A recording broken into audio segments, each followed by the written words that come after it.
tell you what, you just get all over the place, don't you? I try to cover some ground.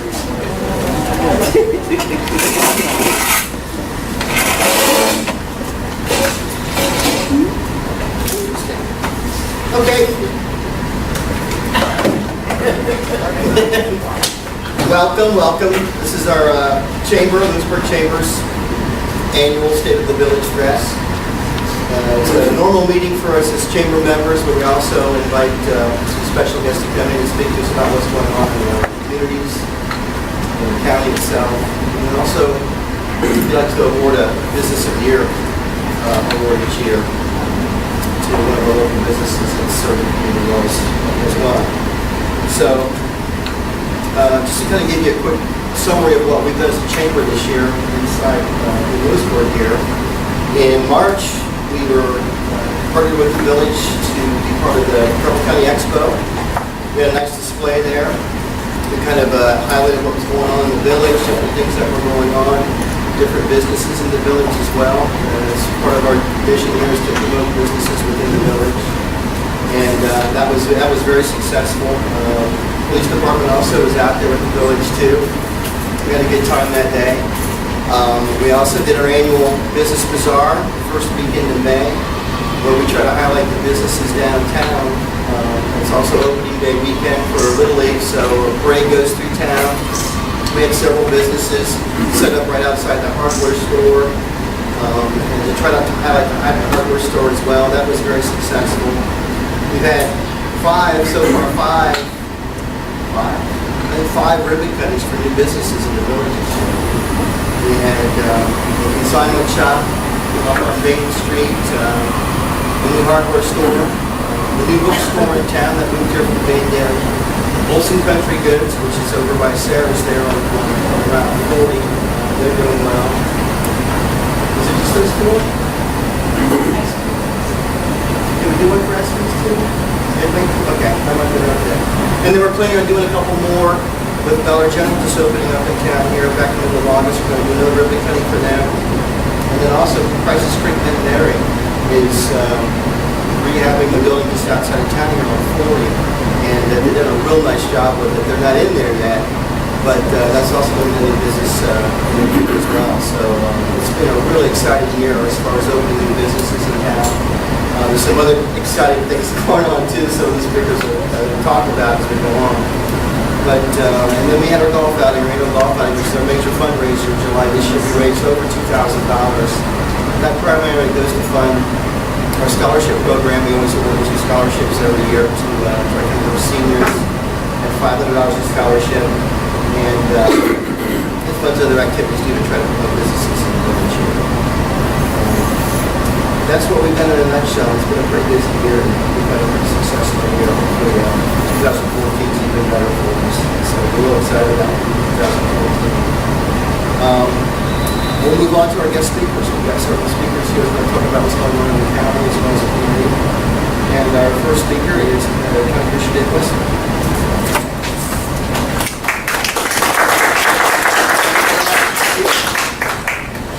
On behalf of Chris Day, who's here, and evidently Denise Robertson couldn't make it tonight, it's a great pleasure to be here. And obviously, you guys have a lot of great successes going on in Lewisburg.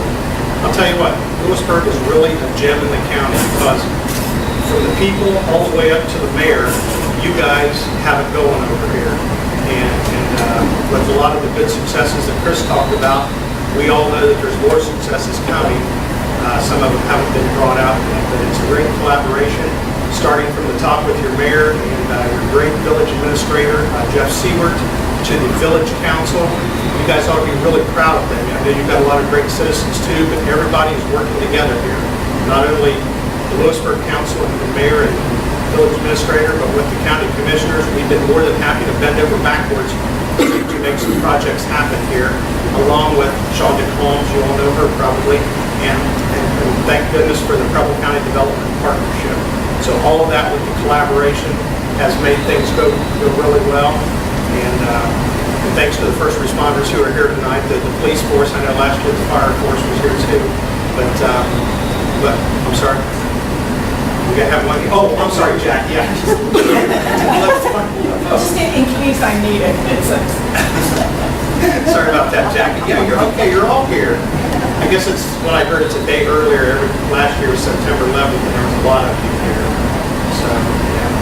But anyway, hey, we'll all say some prayers tomorrow for all the first responders who responded to the scene, is that 12 years ago? So, well, with that, once again, Lewisburg is doing great, and keep up the good work, and we're solidly behind you. So, thank you.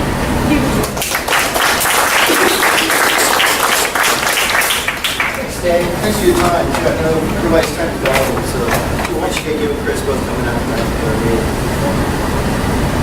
Next, I'm sure this gentleman is going to rush. So he's not getting it. No, it's our mayor, Pat Putnam.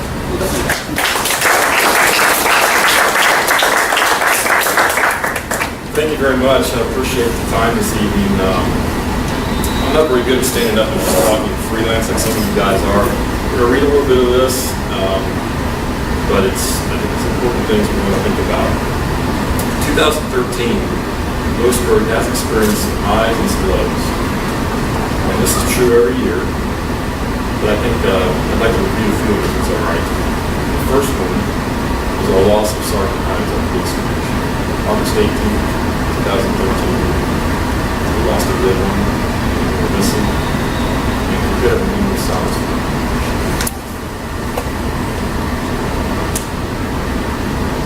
Thank you. And with that, I'd like to mention, it's an opportunity to mention the W.J.C. Hines Memorial Fund for his children at the Brookfield Savings and Loan here at Lewisburg. Secondly, we lost our grocery store. 40 years of service from Ed Brennan and family. Tough one to lose for a small village to lose a grocery store. I hated to see that happen, but Ed made the right decision for him, and we moved on. The other thing is we've got a bank building up in our little town that's empty still. So we have work to do. That's some of the lows, but we have some positives, and I'd like to talk about those. First of all, Chris had mentioned some of the new things that are happening. It's okay, I'll run through a few of these. We had the DM tool expansion project out on Cumberland Street. Kind of a retention of jobs. We had a lot of help from a lot of people to do that. Again, the addition of Reader's Delight bookstore, the home turf decor and consignment shop downtown, Bolson County Goods on Cumberland, 503 Diesel downtown is a new business that's going to start. The Word of Faith Youth Center in the middle of town, 503. It's exciting. The Ace Hardware, beautiful hardware store. We're so lucky in our village to have this store. Well, and of course the Dollar General, which is kind of filling a need that we need to fill here in the village. We had a groundbreaking and we plan to build a new community center down by the water plant. Our TCM Community Association is an unbelievable group of people that has made this happen. I mean, they will things to be done in this town. We're so lucky to have it. We have a $1.2 million wastewater plant improvement project that's coming up here in the fall. Jeff will probably expound on that later, but that's a big thing that needs to be done for our community. And then, of course, the elephant in the room is a soon-to-be-announced exciting addition on the west side of town that we can't really talk about this year. We're really excited about it. Let me rip that card out. As I stated, during the course of the year, things are going to happen in the community, some good, some not so good. It's my belief it's a true test of the community and the people of this community to what they do after tough things happen. To quote Charles Swindoll, I am convinced that life is 10% what happens to me and 90% how I react to it. Lewisburg, with the leadership of the council, the leadership of Mr. Jeff Seward, the leadership of Chief Rick McGee, leadership of Mr. Bob Seward, the leadership of Superintendent Bill Derringer, the leadership of our TCM Community Association, the leadership of our business leaders, Chris Foreman, Chamber of Commerce, the leadership of our clergy in town, and the good people of this village have taken on this attitude, I believe. We've reacted rather well to the adversity put in front of us. I'm proud to be a part of this community so many years. The relationship of all these people is why things get done in this village. Thank you, Mr. Derringer, and the Board of Education. We appreciate everything you've done and continue to do our bus forward. Thank you to Shonda Combs and the Preble County Economic Development Organization. Thank you to the Preble County Commissioners, Dave, Wesley, and Roberts. We appreciate everything you've done. And thanks to all the people in attendance tonight. And the state of Ohio, they've stepped up and done some good things for us. There are good things going on in Lewisburg. We should be proud of the people who know good things are happening. Because of the people and the resources we have at our disposal in the village of Lewisburg, our future is bright. Of course, we look forward to finishing the year strong and moving forward to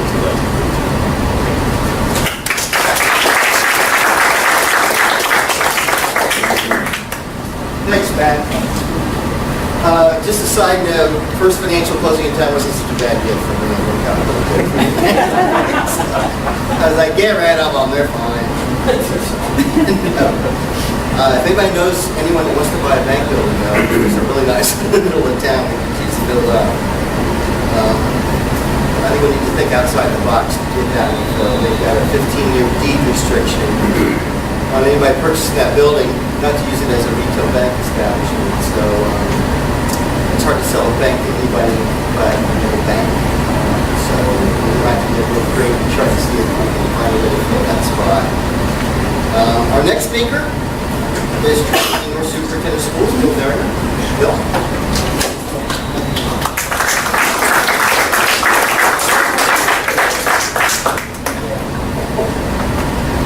I just wanted to continue with what Mayor Putnam was saying about the wonderful things that are going on in our community.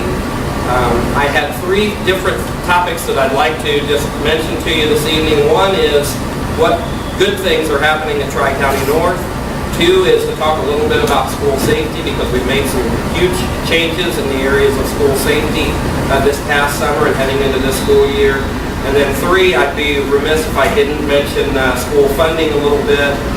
My board's kind of given me the directive that anytime I can get in front of a group of people, I need to talk about that. So that's reality for me, and so those are the three things that I want to share with you this evening. But I want to start off with, sometimes when you pick up the newspaper and you read things about public education, it's not always here as of late been very positive.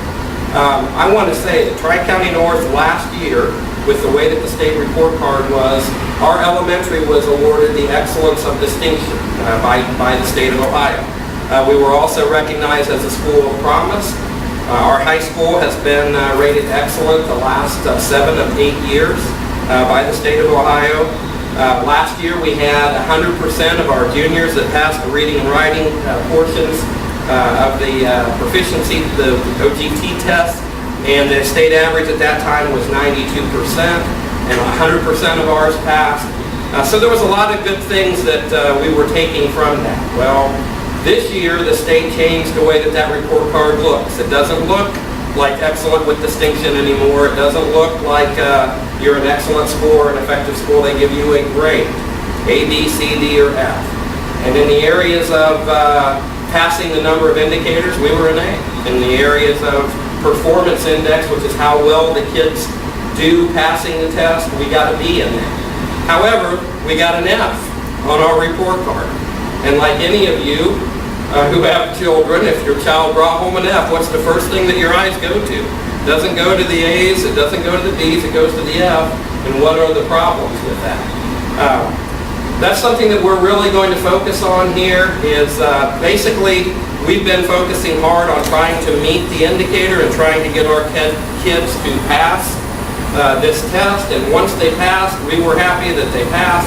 And now what we're not getting a good grade on is what's called value added, or the progress that our kids are making. We need to make sure that wherever they start, whether that be very, very high or very low, that we need to progress them more than a year's worth of growth in 1 year. And even though our students were passing the test and our students were getting some pretty good scores, we got a bad grade on how we progressed over the course of last year. So that's a focus that we've got to work on. I don't think, I think it's a challenge for our teachers. something that I wanted to mention to you and something that I'm trying to clear up. I don't think it certainly means that we have a bad school. As a matter of fact, the same day, I'm going to flip back to a positive, the same day that, or the same week that came out, we got the ACT results back. We had a student at Tri-County North got a 35 out of 36 on the ACT, which I think, I've never heard of anyone, I've been around Tri-County North for many years, never heard of anyone scoring higher. We also had 3 other students that had a 30 or higher. We had 3 or 4 more that were 27 or higher. So out of class sizes of about 80, and not all of those kids test on the ACT, I think this past year we've had some of the highest ACT scores that we've ever had. Again, a 35 that's ranking you in 99th percentile in the country, and we had one of them. So I think there's a lot of things to celebrate, and that happened on the same week that the state report card came out. So I wanted to mention that to you. I also want to talk a little bit about school safety. That has really been on the forefront with all the media here as of late. And I don't know if you noticed, if you came in the main entrance now, we've changed, we reduced an administrator last year. Mr. Dyer is greatly missed, but he was our elementary principal for 11 years.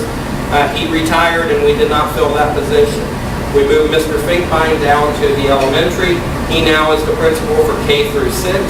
And we moved Mr. Dunham to the high school. He's the principal 7 through 12. They have their own offices. That left this area right out here that we used to call the middle school entrance. That left that open. And so we converted that into a main entrance. Basically what we did was we left the outer doors locked. We are unlocked. We locked the inner breezeway doors. We knocked a hole in the wall and put a door going into the office, and now one of our secretaries or whoever is manning the office at that time actually needs to buzz all people, all visitors into the building. So all the doors of Tri-County North are locked during the course of the school day, with the exception of this door right out here. That's what we're calling the main entrance, and then you have to be buzzed in. Basically state what your place of business is, whether it be picking up a child or whatever. We also have our attendance office right off of that. We have our clinic right off of that, which comes in handy if we have kids that are sick and they go to the clinic. They actually just sign out of that office when the parents come in to get them. And then we, having that principal's office open up, we actually moved Al, Mr. Finkbein, moved him down to the elementary, and we offered that office to Chief McGee, who the last 3 or 4 years, again, I said this last year, I want to thank our village council for allowing Chief to be a school resource officer for us. We actually have an office in the building where he can come in and be here during some of the time that he's at work. Chief has been a great asset to us with the kids getting off the bus, especially the elementary. They high-five him. They'll come up and hi, Chief McGee. I think that was reflected on Beggars Night when they see him out. I mean, he has become a face in the community that kids know and trust, and I think that's going to go a long way when those kids are teenagers and actually become adults. That they have positive influences as our chief police and also all the other police officers as well. So we do have. I think it's much more secure. We have a pretty good safety plan. We've gone over our evacuation plan. I want to thank the Trinity Lutheran Church across the street. They've been great working with us. And, we've passed out our safety plan to all of our teachers. And basically what we've said is that in a crisis situation, they're responsible for the kids that they have. And we want to keep them informed and keep them up to date on what they need to do. And then we're hoping that they can manage the 20, 25 students that they're responsible for. So that's kind of a little bit about some of the things that we've done for safety. But if you haven't noticed on your way out, if you walk out that way, you can see what we did with the entrance. And the best thing about that is it was about a $5,000 project to knock that hole in the wall, put the door in with the electronic locks. We totally revamped the office complex, and we found out that there was actually a grant from the state. They're going to reimburse back, a safety grant. They're going to reimburse back the majority of that 2 schools that have made projects or have done projects like this to increase the safety for their schools. So very minimal cost to the community, to Tri-County North, and we were able to make things a lot safer, I believe. Wanted to talk a little bit about, you've heard some of the great things that are happening, that are going on in Lewisburg with businesses and things. As far as school funding is concerned, it's been pretty gloomy here as of the last, 5 to 7 years. Things have lessened. We've lost a lot of businesses that we used to get a lot of tax dollars from to be able to operate our school. We used to get tangible personal property tax, which was basically the tax on the equipment from the businesses of Hines and Akey's, and we got a lot of money. We actually used to get about $800,000 a year in tangible personal property tax. Well, that's all been phased out. We don't get that anymore. Declining property value. I've got some figures here. In 2006, 2007, the entire valuation of the Tri-County North School District was $135 million. And in 2012 and 13, it was $120 million. So it's gone down about $15 million in about a 6-year time period. As you know, reduced investment. You don't get any interest on anything that you invest anymore. That's lessened. Loss of business and industry. Yeah, we've got some small businesses that are coming back, and hopefully some things on the horizon that I'm not allowed to talk about tonight. I didn't realize that, but I can tell that I'm not supposed to talk about that this evening. But so that is a positive. State funding has been reduced, as I'm sure all of you have been aware, and we're receiving about actually I wrote down less revenue than what we received in 2006. So 2013 we're taking in less revenue than we did in 2006.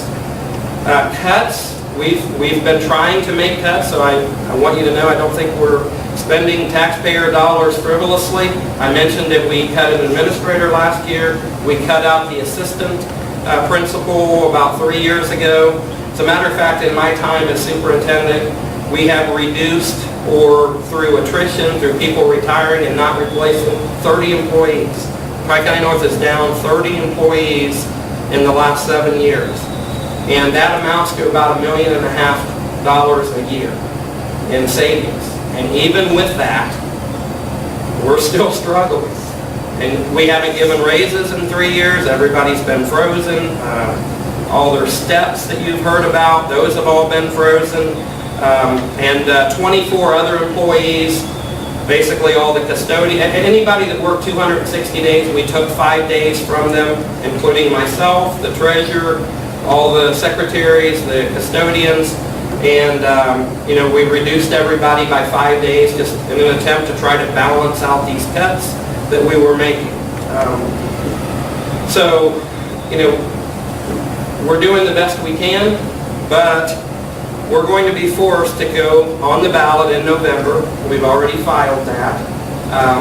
It's going to be a 1% earned income tax. Let me explain what earned income tax is. It's anybody that is earning money will pay this tax if this passes. Retirements, pension funds, things of that sort. Anybody that is retired that's drawing an income will not be really affected by this tax a whole lot. Although your families, if you have kids or grandkids that are working and living in our community, they will be affected by that. So I can't say that you won't be impacted. Everybody pretty much will be, but it won't affect pensions and things of that sort. That's why we went with the earned income. It will generate 1%. Earned income will generate about a little over $900,000 a year. We are the only school district in Preble County at this time that does not have an income tax. Just as a comparison, Preble Shawnee has 1.75%. Eaton has 1.5%. National Trail has 1.75%. And Twin Valley South currently has 0.75%. They're on the ballot also for an additional 0.75%. Which I really hope that they get. I've been telling our people they're about 1 year ahead of us. And if they don't pass their levy at Twin Valley South this year, there's going to be some serious cuts made. And, I don't want to speak for Dr. Moore and for their school board, but you can find out the types of cuts that they're looking at, and it just devastates a school system. And so I really hope that they can get their levy passed. And again, we want all the schools in Preble County to be successful and to thrive. And I wanted to share with you that we are going to be on the ballot, and we certainly could use any support that we can get for Tri-County North. Something that I've been asked with other groups that I've spoken to, do renters get taxed if they're making an income? We've got a lot of rental property in Lewisburg, Ohio now. A lot of people have moved, and we've got people that are buying up property. The people that are moving in actually will be the ones that would be hit by this tax if they're working. It's not the people that own the property. Millage. I've been very fortunate since I've been superintendent. This is going on 7 years. We ran 4 renewals and 1 new money when we paid off our building. We converted that bond money over to operating expenses. So we've been on the ballot 5 times since I've been superintendent. I've not been superintendent that long. All of them, for the most part, have been renewals, which our levy campaign has always been. No new taxes. Just keep giving us what you've been giving, and we'll keep trying to operate on those, that amount of money. And our last one that we ran passed 66%, which, I'm very thankful. I can't thank our community enough how supportive they've been on helping us with our renewals. We've not asked for new money, technically new money out of people's pockets in 9 years. We were hoping that we could go 10. Before this year, it was 9 years. Before that, it was 10 years. So we've asked for new money 2 times in the last 19 years. And again, I mentioned that our revenue is what we got in 2006. So I just wanted everybody to be informed of what's going on. We're trying to keep our schools moving in a positive and progressive manner, and we're going to continue to do that and do the best we can. And hopefully we don't have to make any additional cuts, and that we can continue to operate the way we have, because things really are going very well. I think if you talk to most of the people in Lewisburg and Tri-County North, most of them are pretty happy with Lewisburg in general and with Tri-County North School. So again, I thank all of you for listening to me this evening, and thank all of you for caring and for giving us those great kids that we have. So thank you for allowing me to speak tonight.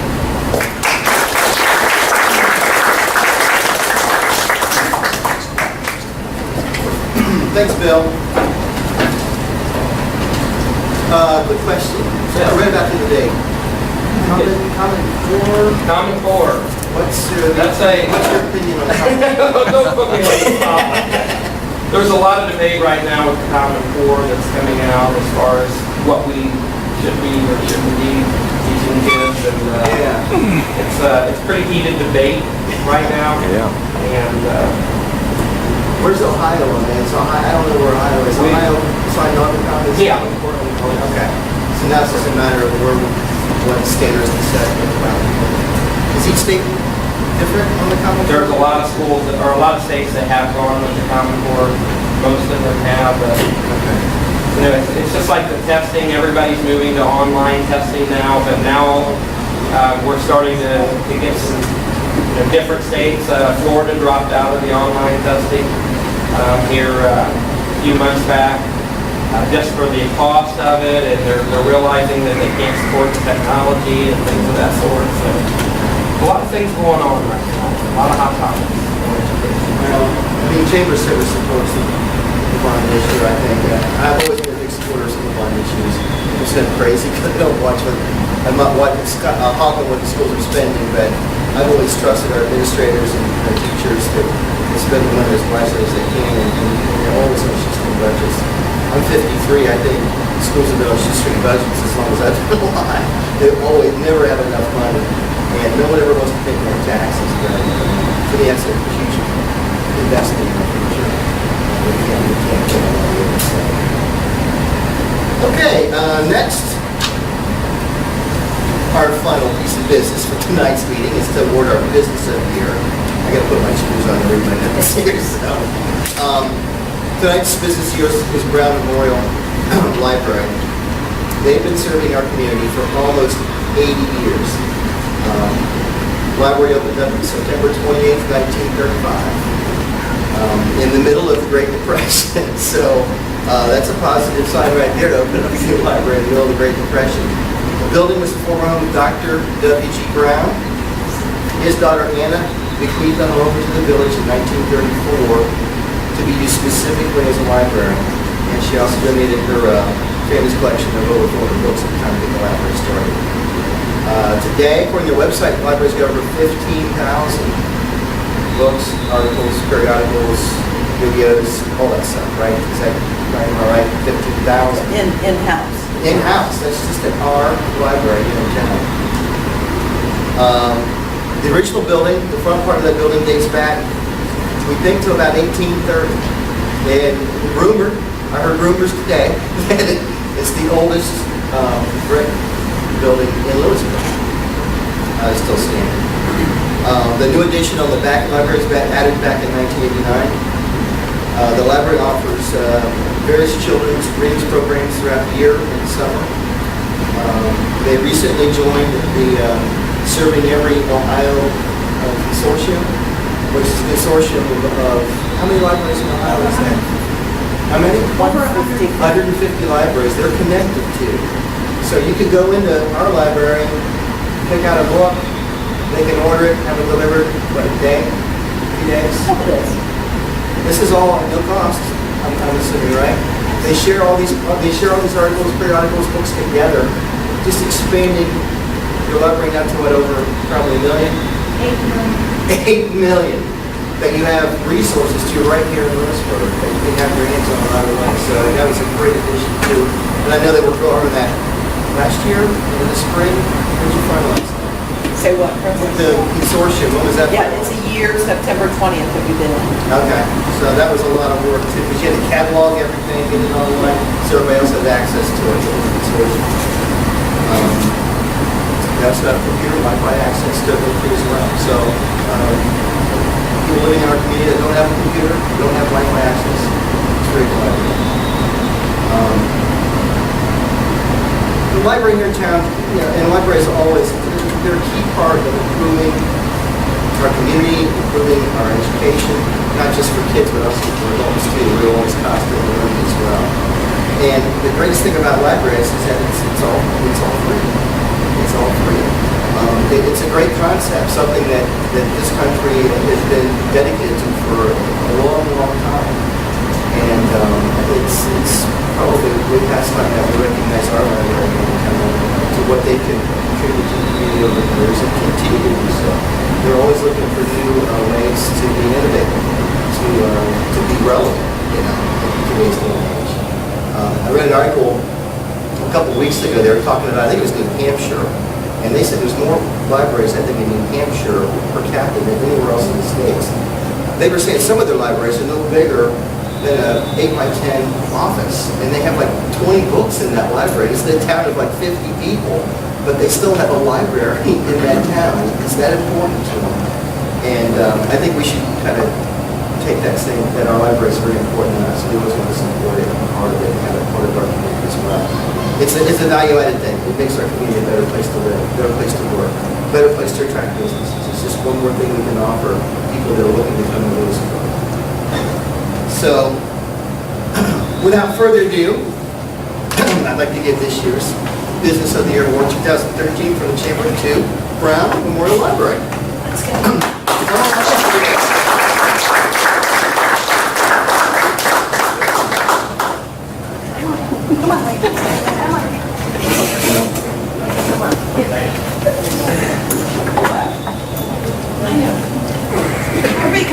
I won't introduce you. Everybody get it. Diane is also one of our most notable members of Chamber. Go ahead. Well, we'll go get a picture.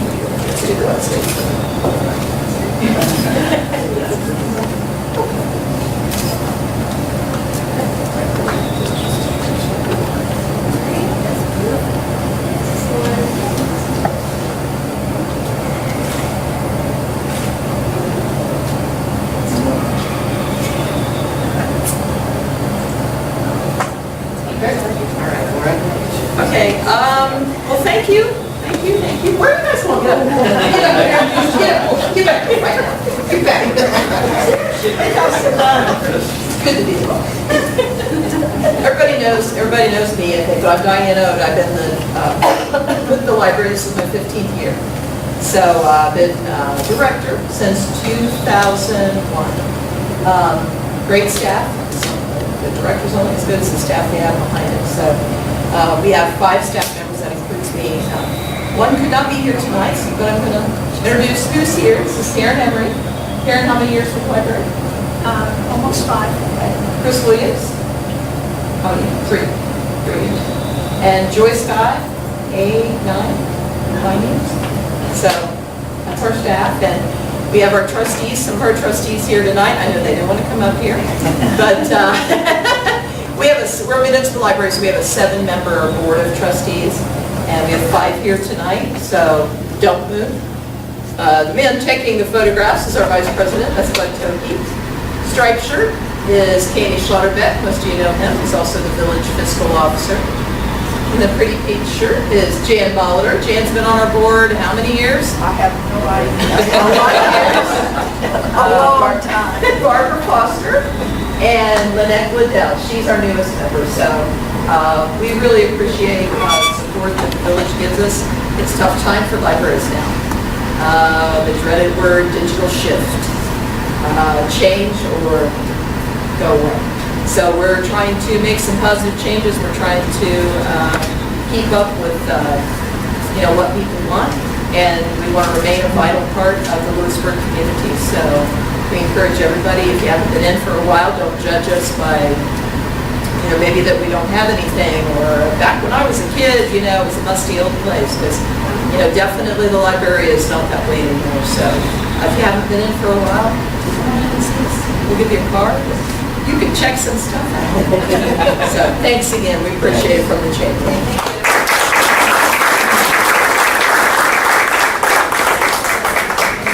Two things we have to mention about the library. I was coached on our e-books. Library has e-books now, and our library's haunted too. So how can you get better than that? Halloween's coming up. Visit this crowd. Okay, that pretty much wraps up our meeting tonight. We've got cake, coffee, some really good cake. I don't have good coffee, but some good cake. So stick around, have a piece of cake with us. Some coffee, we got some water back there. But thanks everybody.